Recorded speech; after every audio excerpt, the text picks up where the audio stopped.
Hello everyone, this is Tom from Fossil Bluff, and today we have another unboxing video. I'm so excited about this.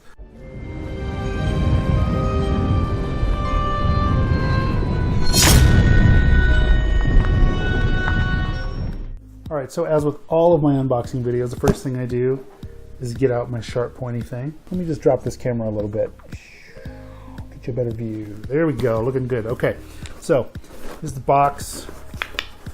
Ready to go. Let's cut it open. I'm going to start with the packing slip here. Also, I'm realizing probably should have sharpened my knife. It's okay. Anything in here? No, totally blank. All right. So I was interested in getting one of these for many years now, and so I finally realized that the quality had come up to where I thought that I would be happy with what I got. So anyway, I've been shopping on Etsy now for years for one of these until I could see sort of the progression of the quality of these pop up. And this seller right here, which we'll talk about in just a minute, has had a very good rating on this and has sold quite a few of them. So I was like, now's the time, as good a time as any to pull the trigger. I've got nothing else to do. I'm stuck in quarantine like everyone else. So let me just go ahead and get this opened up. I'm really excited about this because as a maker and somebody who likes to build my own props, my own things, you can see my bookcase behind us here has a lot of my little knickknacks on it, my little curiosities I call it. I thought that this would make a perfect addition to my bookcase. And also it's something that I can use in the future for prop photos and things like that. Let's open it up. Looks good. Packed. Maybe it could be a little better. It's okay. I suppose if it shows up in one piece, that's a win. Take out some of this packing material. Have some green tea. This is so good. It's still warm too. Okay, now I'm going to pull this out and I'm going to give you just a second to guess what it is. Oh, it feels good. It feels real good.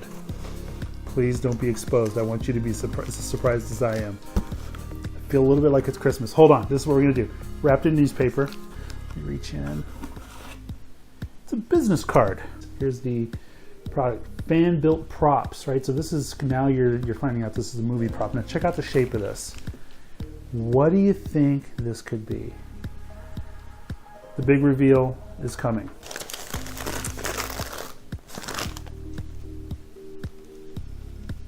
Oh, it looks good.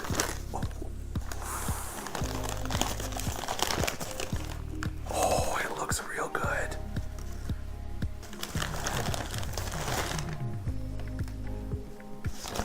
Man,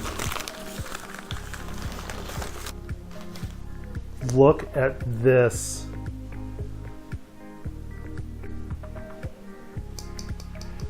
It's got some imperfections in it. It's got a texture on it that is really great. It's just sized perfectly like it would be an actual prop from the movie. Now let me tell you a little bit about this, okay? So if you haven't figured it out yet, this is a replica of the Holy Grail from Indiana Jones in the Last Crusade. Don't ask me how I got it past the Great Seal. Oh, there you go. Anyway, I've got my computer open over here. I'm going to read some notes from this so that I can kind of give you the breakdown and then tell you where you can get it to. I will of course include a link in the comments below. Be sure to look there. But here are the notes. This is a resin with gold leaf Holy Grail. Now, a quick note on the resin. I was thinking, wouldn't it be great to have an actual ceramic or a pottery version of this, right? But the reality is, let's take a look at this base. This base is 2.5 inches wide, and one tip off of a bookcase or something could cause this bell right here, or the glass itself, the cup, the chalice, the grail, to crack. So I totally get the use of resin in this case, and tactily, it feels like it is a hand-thrown piece of pottery on a pottery wheel. So it feels great. All in all, I am super impressed. Let me read some of the specs real quick. It is 6 inches high and 4 3/8 inches wide up here. It doesn't say how large the base is. This looks properly grungy, looks properly gold. And what's interesting about this is that, you would have to imagine in the movie that this was something that was, you know, 1,000, 2,000 years old, sitting in this cave. So as a piece of pottery, you would of course expect it to have lost some of its gold leaf. So the implication is, when I look at the way that this prop was designed in Indiana Jones, is that it would have, in its original construction, when it was presumably used, it would have been solid covered. It would have been covered in solid gilded gold, you know, with gold leafing. In the movie, you can see it's indicated that it's got the gold leafing that's come off. So the inside has a little more in it. I think the application of the gold leafing on the inside is spot on. I love that it is not gold spray paint, because I think that the reflective nature of the gold leafing really does sort of give it that glow. It looks great. Like I said, it's properly grungy. It's got some good color ins and outs on it.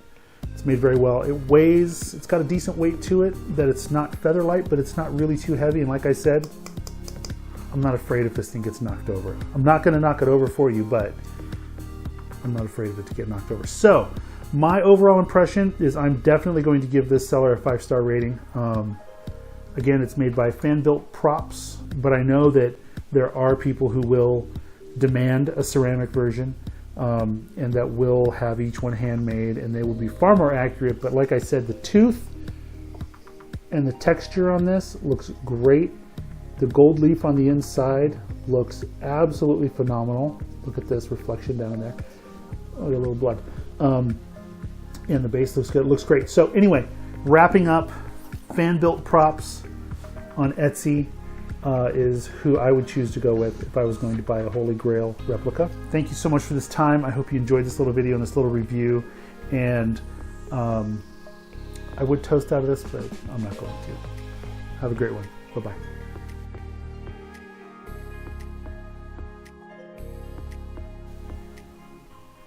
I'm waiting for this airplane to finish.